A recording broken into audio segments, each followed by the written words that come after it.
Welcome, ladies and gentlemen, bench warmers, back to the Far End of the Bench YouTube channel. We aren't going to be giving you a full podcast this week, but we did just go to the Bronco game in person, Niko and I, and enjoyed. Well, I don't know if there was much enjoyment on both sides, but we had a good time at the stadium, and we wanted to talk a little bit about that since we've been hyping that up pretty much all season. And then also wish you guys a Merry Christmas because it is a special week. One of my favorite holidays the entire year. So, Niko, we needed a little bit of a break because we have been going pretty nonstop with a podcast. But I think we recorded the last 2 weeks in total, like 8 hours of episodes. So that's just to put it lightly. I'm sure people are tired after the 3 hour bull pick 'em. If you listen to it all at once, bless you. But it was better to be broken up in parts. Now you'll be able to be watching the different parts on YouTube because it was way too big to try and upload all 3 hours at once. I needed a NASA supercomputer to be able to do that. It was like 4 days that it was uploading. It was still only at 49%. So those will be coming out. This one, you'll have part 1 that you can already watch. And then parts 2 and 3 will come out Thursday and Friday. And part 3, we have our predictions for what we picked for the national championship. Part 2, we have a little bit of a funny blooper. Boomer stunk up the studio, so we had to wait for that one to air out. So those are both out there on YouTube. Be sure to watch those videos. Be sure to subscribe to the channel. Leave a like and a comment. Be sure to follow us at FEOTV Pod. All right, now we can talk about what we witnessed yesterday. But first, we'll start with this. Week 15 of the 2021 NFL season, the lowest amount of total touchdowns scored on a Sunday since 1994. Only 40 scored throughout the entire NFL. It was not a great weekend of games. It was a great weekend for the under, I'll tell you that, which yes. I didn't take any of the unders, unfortunately. But yeah, it was a wild one. There was a lot of things that happened, but the game we were at was one of the more interesting, and it ended up being a lot closer at the end than maybe it should have been on both sides. But I guess going into it, we had the similar expectations. We said it was either going to be a blowout one way or the other. It was going to be the best game we've seen, and it was going to be a 38-35 shootout, or what we saw, which was a 15-10 absolute ugly matchup. There was a fumble that got called back, which I honestly, sitting here as a Bengal fan, I can look at you in the. I told you yesterday at the stadium. I said I don't think that we should have the ball. But yeah, what was kind of the expectation going into the stadium when we got there?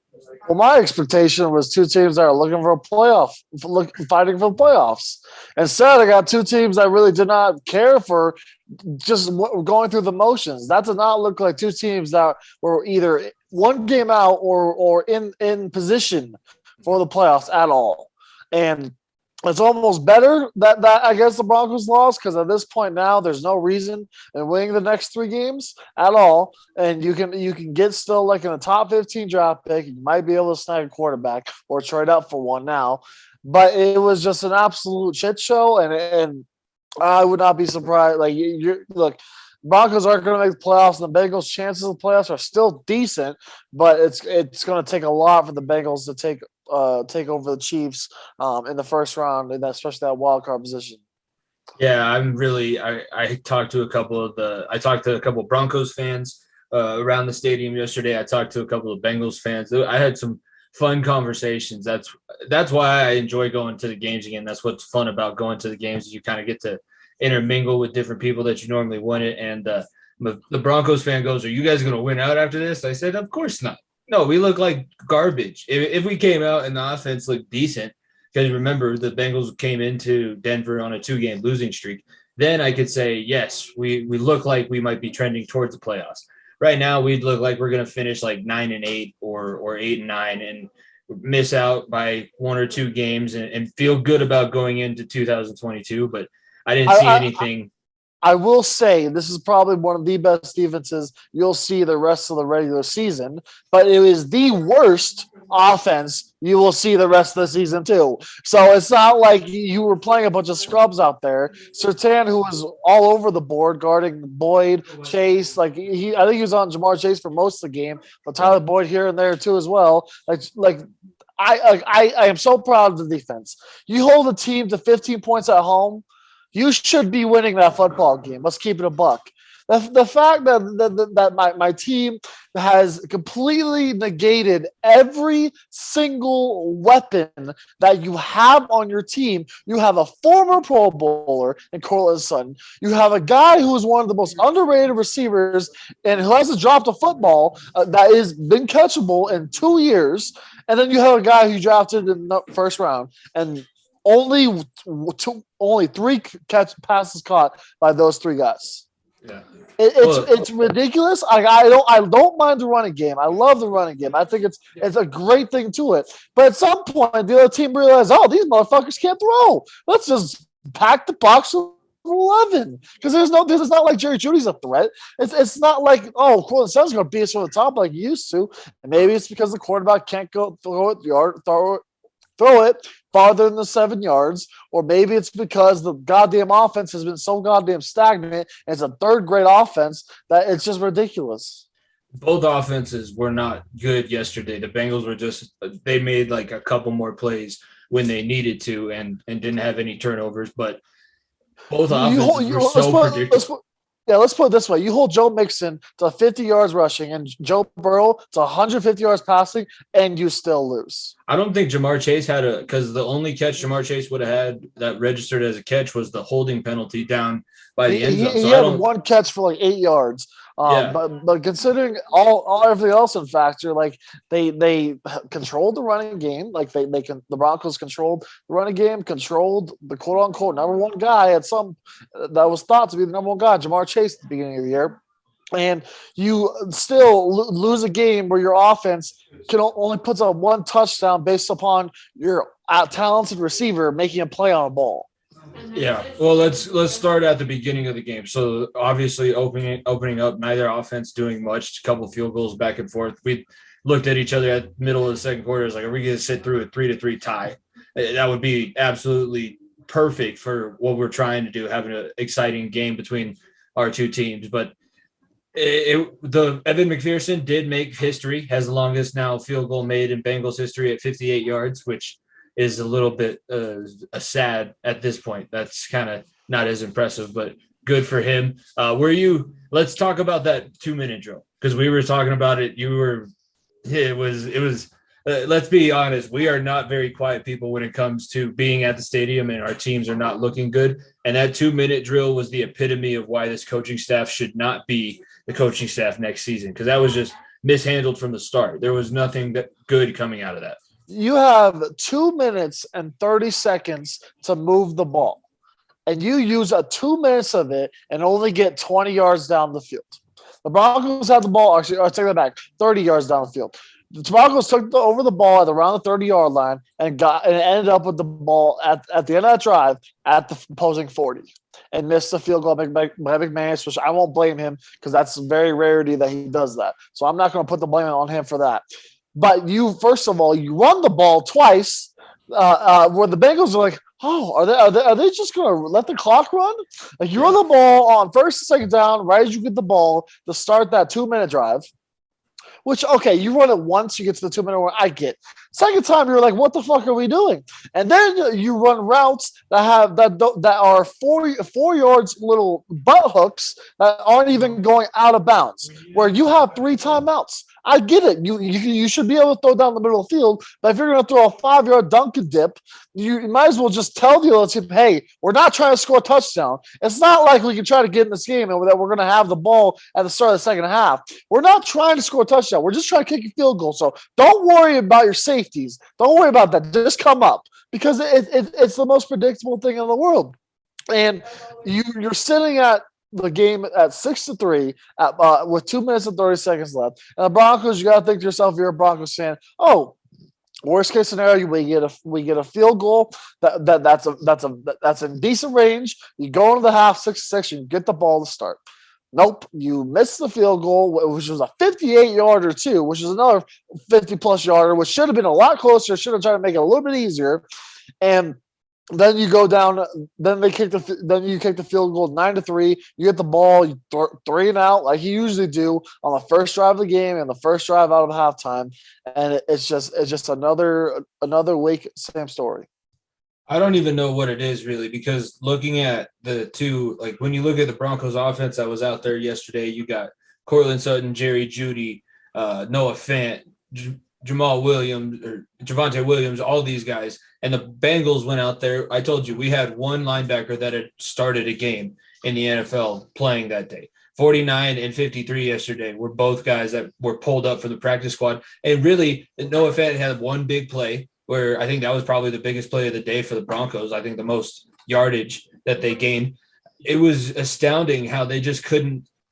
If honestly, Pat Shurmur should have seen that they brought up those two scrub linebackers and we're just looked like Javonte Williams, Melvin Gordon, get ready for 30 carries apiece. That's all we're going to do, because we won't be able to do anything we want in the run game today. I've never seen an offensive coordinator negate so many weapons before. You have ARs, you have assault, you have some snipers, you have some dogs that you just don't use. You just said, nah, let's throw up 3 tight end sets out there and take Jerry Jeudy, Sutton, and Tim Patrick. Make sure only 1 or 2 are on the field. Let's throw Andrew Beck along with Albert Okubugunum, who isn't bad, and Noah Fant. Let's not have our 3-star receivers out there, and let's just run the ball 100 times and still not do anything because you're offensive linemen decide, oh, Drew Lock's in the game. Let me figure out how I could be how I was when Drew Lock played, and it's exactly what 72 did. I'm not saying his name again after another 2 holding all these this weekend. The motherfucker remembered who he was when Drew Lock was playing quarterback, and it was the same. It was the same exact team I've been watching the last 2 years. Yeah, we get into the second half, and then obviously Teddy goes out with another major concussion. That's his 3rd major concussion since college. He had that one against Florida in the bowl game. Jameson Bostic pretty much just speared him straight in the face, and the one in Minnesota where he's going for the slide and he gets speared to the ground again. And now, and he also, I mean, he wasn't as big, but he had a concussion earlier this year on top of it. And They were saying that he did not regain consciousness until he was in the tunnel. Yeah, so he didn't come back. It didn't look like he woke up on the field. And I've been in that situation, and it's kind of, you can kind of look at it with a little bit of humor. Because in my situation, I turned around and the guy that got knocked out was snoring. So I kind of like you were waking him up from a nap. But that one, it didn't. He went completely stiff after the play happened, and it wasn't really didn't take a shot from anybody. He kind of just smacked himself on the ground, and that's what ended up getting him knocked out unconscious. So that was a change of momentum. And Drew came in and did well in that first drive. And I thought, oh boy, here we go. The Bengals are gonna fumble here because it's a different quarterback. We didn't prepare for him. What do we do here? And then, oh man, that touchdown Tim Patrick scored. First off, Tim Patrick scored that touchdown. That should have been a pick. Touchback for Cincinnati. It was right to the corner. Yeah, it was right in his hands, and Tim Patrick just bullied the dude. So shout out to Tim Patrick. But that was Drew Lock's first drive. They come down, get a touchdown. It's a 5-point game. I'm sitting there. I told everybody sitting around us, it smells like a collapse. I don't have faith that we're going to keep this thing. And it was very close to being exactly what I thought it was going to be. It was one drive later where the defense finally let up one big play, and that's the Tyler Boyd touchdown. And like that's where your hope. Okay, well, you can't rely on your defense. You rely on your defense this far, and your defense has not had them in the end zone all game. And the Bengals did a great job at answering back with another touchdown of their own. But the fact that your offense goes back out there with another a quarter and a half and still just lays an egg is just ridiculous. I like I said, I cannot believe the weapons that are on this team and how little they are used. It is disgrace. It is a disgrace. Like Shurmur should never have a job in football again, because I don't think there's a reason why when OBJ was in New York, he wanted out. Because Shurmur was the fucking head of that train, and all he did was not get his playmakers the ball and just ran a 90-style offense and just hated and made his receivers' lives, especially the all-pro receivers he has, hate their lives. Yeah, it was bound to happen at some point. The trio of receivers that the Bengals have, not many people are aware of this, but they are closing in on all 3. Tyler Boyd, Jamar Chase already has 1,000 yards, and T. Higgins could possibly all 3 finish with 1,000 yards receiving on the season, which would be the first time that has ever happened since 2004. So that would be a very historic kind of run that they would be on there. And that was really kind of, if the Broncos defense wasn't going to make a play above where the game was at, that was how that game was going to finish. The Bengals had stolen all the momentum after that Tyler Boyd touchdown, and then Drew Lock's fumble. I mean, let's talk about first the play call. You're on the 4-yard line. You had, I think, before you called that play, Melvin Gordon ran for 11 yards. Javonte Williams ran for 7 yards. You were pounding the ball up and down the field. You get down inside the 10 and you call a read option instead of lining up under center with your running back at 6 yards instead of 8 and having a full running head start. Look, you saw the Javonte Williams play where he was hit in the backfield and then went ahead and just got himself the first down. He's like, fuck it, nobody's blocking for me. I'm just going to go ahead and get this first down myself. Why would you do that? That's the first question. Drew Lock, why are you're not that guy, pal. You're not that athlete. You're not Lamar Jackson. Drew Lock made a terrible read and said, oh shit, I'm gonna get my head taken off. Well, here, take the ball so I don't get my head taken off at least. The only thing I'll say is at least he made a play at the end to try to get the ball back and was there in the vicinity of the play at the end. But still, like, look, the Broncos those derived directly after that to start the fourth quarter, and you had a chance at taking the lead on the ball on the opposing 10-yard line, and you run a read option, a play you have not run all year. With a guy who doesn't get reps during the week. Like, it's not like Drew Lock would have been practicing that play. I'm sure they didn't even really practice that play with Teddy because I doubt Teddy would want to run like that. But once again, the DN didn't crash. The DN shuffled, and he was going to, like, it's not college anymore. It's not high school. You're not playing against guys that can't chase you down. You can get chased down by a 315-pound defensive lineman in this league. That's where we're at athletic-wise on the defensive side of the ball. You should be aware of that. And, yeah, definitely don't just give the ball to the opposing team. Instead of taking the hit, like, take the hit and fumble the ball. Don't just give it to them. Just fall. If you made the wrong read and someone's right in your face, just fall. You don't have to – excuse me. You don't have to make a play out of nothing and try to be the hero and win the job over. You're going to be the token starter for the rest of the year because Teddy Bridgewater probably won't play another snap this season. So there's not like you have to fucking make a play. There's no other option. You'll be the quarterback. Like it's not even like, oh, you got to go win the job. You're fucking done here. You're done here. You have no chance of being here in a year. You're not trying out for the Denver Broncos. You're trying out for every other sorry-ass organization that thinks they can take a swing on you. Because at this point, it doesn't matter what you do. You're gone, and there's going to be a new quarterback here in Denver. So you might as well make something out of your situation and try to put some good tape on the field so that other teams can be like, oh, I guess we'll give him a try to back in quarterback position.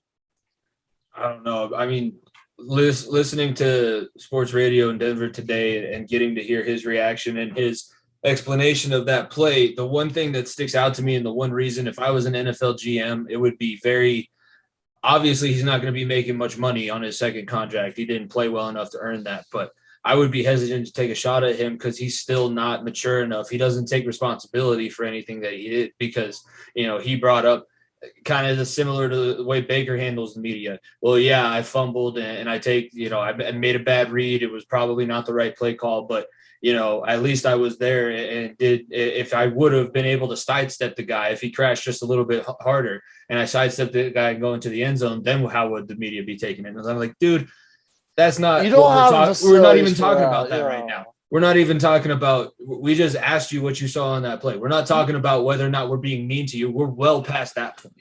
Also, realize the situation. You get points in that drive, like a field goal. Field goal makes it a 2-point game. 2-point game where then you have a chance where your defense gets 2 more stops at the end of the game, and you have a chance where all you got to do is get in a random McManus range, which we've seen in warm-ups and seen in the game. If you're within 60 yards, he's got a good chance of making it, and it's a completely different ball game. Instead, you change the whole swing of things, and it's a damn joke that the more this season has gone on, the more I'm realizing it was never a competition in preseason.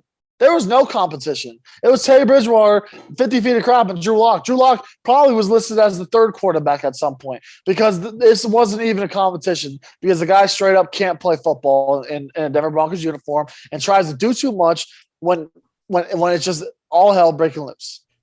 Yeah, it was still a fun time. We haven't actually gone to a Bronco game. I think the last time was when we were in middle school, and it was a preseason game. So it's been a while. That was a lot of fun being down there, and we're on the sidelines. We got to see the Bengals long snapper who looks like he should be an extra in Yellowstone instead of long snapping on Sundays. That is way too much flow, way too good of a mustache to be a long snapper. God. He's probably the swaggiest, or I don't even know. He'd probably have this. Let's just call him the cowboyest long snapper in the NFL. But yeah, and then obviously he had to go up to the heater and get his little hair shot in. I told you, I was like, that's why that's my team, because even in the heated, that's the thing. That game wasn't heated. It was legitimately like two kittens pillow fighting in a corner, and you're just like, oh, somebody's gonna have to win. I think that game should have more than likely ended in a tie. That's how badly both teams played. It ended up just coming down to that one turnover from Locke, I think. Otherwise, probably we're seeing overtime, and we're thinking about leaving at that point. And then you also, like, let's talk about the end. You have an opportunity to get in range where you can try a Hail Mary. You have a minute left. What happens the first play of the game, first play of that drive? 10-yard holding penalty. That negates that end of the game right there. Any small chance you had of driving down the field and getting a chance at a Hail Mary, which Drew Lock has an arm enough where he can throw the ball and hope the receiver makes a play. Any chance of that was completely done when you had a holding penalty on the first play of the last 2-minute drill drive. Well, it goes holding penalty, and then Larry Ogunjobi gets a sack on the second play of the drive. And yeah, at that point, I was comfortable saying, yes, the Bengals will be able to win this game. They can pretty much just sit at the 50-yard line and dare the Broncos, because even if Pat Shurmur is forced to take a shot down the field, he's not taking a shot down the field. When he was the offensive coordinator in New York, it was the reason why Saquon was able to get to, I think, 1,000 scrimmage yards, because they would just run screens every single time that they had 3rd and 15. And with Eli, that was pretty much all the time. Screen pass, screen pass, screen pass. And it's the same similar thing. So now that we've been there, now that we've seen the teams live, predictions for where these two teams go. Do you think that the Bengals, like I've already said, I don't think that they showed enough for me to say that they're going to be a playoff team. Do you think that they showed enough, or do they still have a lot of work to do? And for the Broncos, maybe who do you think what should be the next target for a head coach? Because I think it's pretty clear that these guys aren't coming back. It's pretty clear the offense coordinator should not be in the room. It's up to question what Fangio is going to do, because at this point, you're George Payton.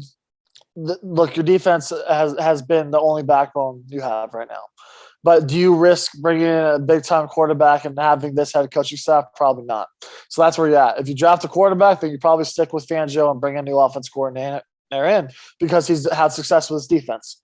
I would love, obviously, the Kyle Shanahan's the offense coordinator for the Bills. I forgot his name. He's the big boy, and then also not Keenan Allen. It's Kyle Allen. Kyle, no. Kellen Moore is in Dallas. Dallas, or him. Like I said, whoever is the offensive coordinator next year should not be a former head coach. I'm done with us washing old head coaches, thinking that they're still decent and putting them as coordinators. I want a quarterbacks coach. I want an offense coordinator that's hungry, or running backs coach, offense line coach. I want something different that will bring an attitude to this team, a hungry coach. Because Shurmur right now is just collecting a paycheck. He's just collecting a paycheck. He's not there for whatever reason. Fangio may have kept his job because his defense holds teams to under 20 points, but if Fangio doesn't get rid of Shurmur, then he's gone with him. Let's put it that way. Only chance he has of saving his job is Shurmur being gone.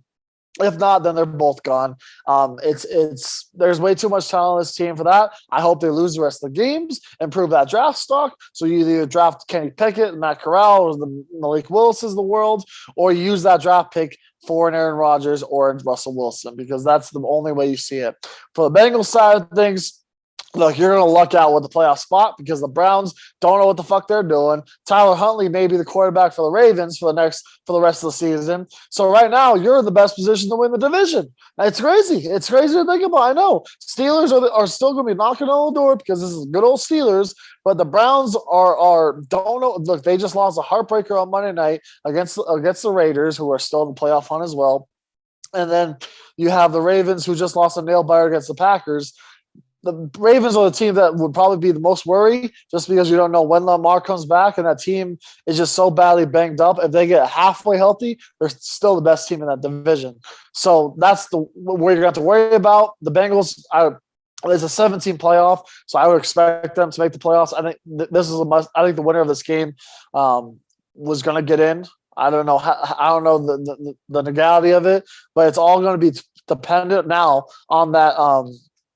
What's the division name? It's gonna be dependent on what the Bills and Patriots do, because Bills Patriots upcoming this weekend. Bills win, they'll be back in number 1 seed, and the Patriots have a lot of tiebreakers over these teams, and that's where it gets more interesting. Yeah, and the Bengals, the way the schedule finishes out, they have the Ravens this weekend, the Chiefs next weekend, and then they finish at Cleveland. If they can beat the Ravens and the Browns and they win those 2 divisional games, I think they win their division and they don't have to worry about whether or not they make the wild card.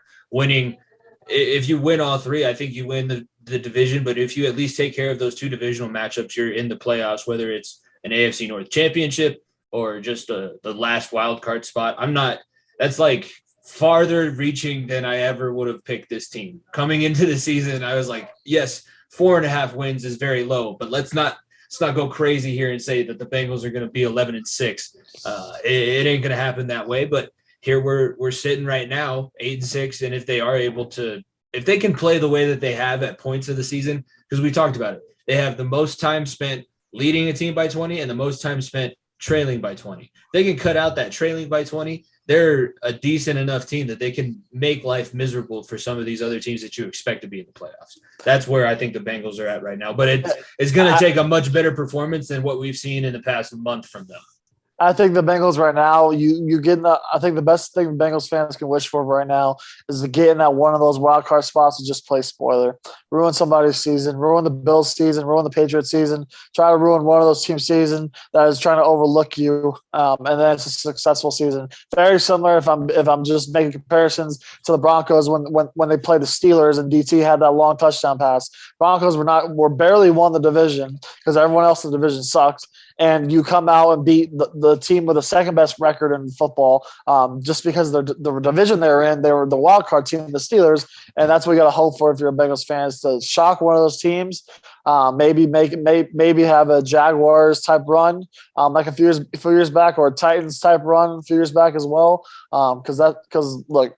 When Kansas City just looks different right now, and we don't know. But besides that, we don't know what else is going to go on between all the other teams. You just try to avoid them at all costs. Yeah, everything from here on out is gravy. I predicted they'd only win 7 games, so they already outdid my expectations, and I was at least happy. That's the first time I've seen them win in person. That's sad. It's a very sad statement because I've been to like 6 of those games between the Broncos and Bengals at Mile High, but I'll take the one and I'll move on from there. Speaking of moving on, we're going to be celebrating Christmas coming up on Friday, the both of us, Christmas Eve and then Christmas Day on Saturday. Christmas wish, sports Christmas list that you want for 2021, and we'll go ahead and wrap things up here. I'll start with top 3. I'll go top 3. Number 1, I want Aaron Rodgers. I don't care what it takes. I don't know how it'll happen. I want Aaron Rodgers. You throw the house, you throw whatever you want him. I would. I joked with my mom when she picked me up. I was like, I'll do a lot of things for Aaron Rodgers. I'd kill a body. I'd throw my brother in jail for Aaron Rodgers and do a lot of things for that man. So I would love Aaron Rodgers more than anything. Obviously, it won't happen until after Christmas, but I need it. I need it because I think Aaron Rodgers takes this Broncos team directly, or at least to the AFC Championship, and makes things interesting. My number 2, I need Jamal and MPJ healthy. That's all I want. I need both those healthy Nuggets to squeeze in a 6, 7, or 8 seed, because right now that's what we're looking at, and then be a spoiler, and hope for next year that you can have a full season healthy. Because right now you just gotta play spoiler at the end of the year and hope they get back healthy completely, and then go from there. And the number 3.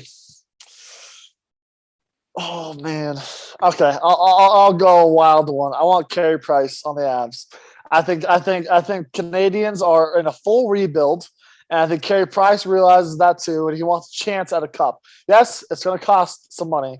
Yes, it may be a 1-year rental, but I think Carey Price will give the Avs. I think Carey Price would give the Avs the best shot at winning the cup, and already the Avs are one of the cup favorites still. But throw Carey Price onto this team, I think it's a completely different story. I've heard that song and dance before. Montreal Canadiens goaltender getting traded to Colorado, and great things happened. I didn't think of that one, but I will gladly accept it if it does happen. My Christmas wish list. If the Bengals do make the playoffs, please have this be the year that they break the playoff streak. I don't want to talk about 32 years without a playoff victory. It's more than likely going to happen, but that's on my Christmas list. The Avalanche to be healthy and then be able to maintain health at least 75%. I think if the Avalanche are 75%, they have a decent chance to make a run, and their 75% is better than a lot of teams' 100%. We've seen that with when McKinnon was down and Kadri was going off for 1.5 per game, and you got Taves coming off of his injury and being 1.5 guy as well and a Norris finalist. I think just getting somewhat healthy is going to be huge for the Avalanche. And then honestly, I want to be able to see some movement in the college football landscape. I hope we don't get an Alabama-Georgia matchup in the national championship. I hope we see something different. More for best case scenario, Cincinnati versus Michigan. Worst case scenario, give me Alabama versus Michigan, or maybe that's probably going to be the only one that we could possibly get otherwise. But those are my 3 things on my Christmas list. Hopefully everybody enjoys their holiday, has a nice time with their family. We wish you a Merry Christmas from the far end of the bench. We got a lot of things coming up afterward and moving into the new year. We've had 2021 has been awesome. We can't thank you guys enough for the support, and going through the Spotify Wrapped is always fun each year, seeing how many people we've grown by and we've been able to reach so far, and that has been a lot of fun. Other than that, be sure to check out the podcast every Wednesday. Each new episode drops at 11 a.m. Mountain Standard Time, and then our YouTube channel, we have videos, clips posted throughout the rest of the week. Follow us at FEOTB Pod and subscribe. Follow us on your favorite podcasting platform as well. Leave a like, a comment. If you leave a review, we'll read it on the air. We'll interact with you. If you want to go back and forth, if you have a sports debate that you think you could beat us in, go ahead, have at it. More than likely to entertain you. And everything else like that. But yeah, we have enjoyed everything so far. So Niko, it's been great. Merry Christmas to you and your family, and hopefully you guys have a nice holiday. Of course, Merry Christmas to you and your family, and then all of our listeners as well. If you're not celebrating Christmas, happy late Hanukkah, Kwanzaa, all that good stuff. Over here, we'll have a lot more YouTube exclusive content. So wherever the subscribe button is, wherever I'm pointing, somewhere down there, click that button, because that always helps us out, and follow us everywhere too, because like I said, we have a lot of stuff we don't just post necessarily just episodes. We have a brand that we post more than just a podcast, so you'll have to look out for all that. But like, review, all that good stuff, because it helps us out a lot. If you think I sound like an idiot, if Jimmy sounds like an idiot, let us know, because we'll happily go back and forth with that. We'll happily tell you how you're wrong, or we'll take your criticism with the grain of with the flying colors, and improve our podcast, improve everything the most we can. All right. Well, with that, everybody, happy holidays, Merry Christmas, everything like that. For myself, Jimmy Pilato, my co-host, Niko Bryant, thank you guys for tuning in to this YouTube exclusive from the far end of the bench. We will see you guys back on the podcast on Wednesday. Peace.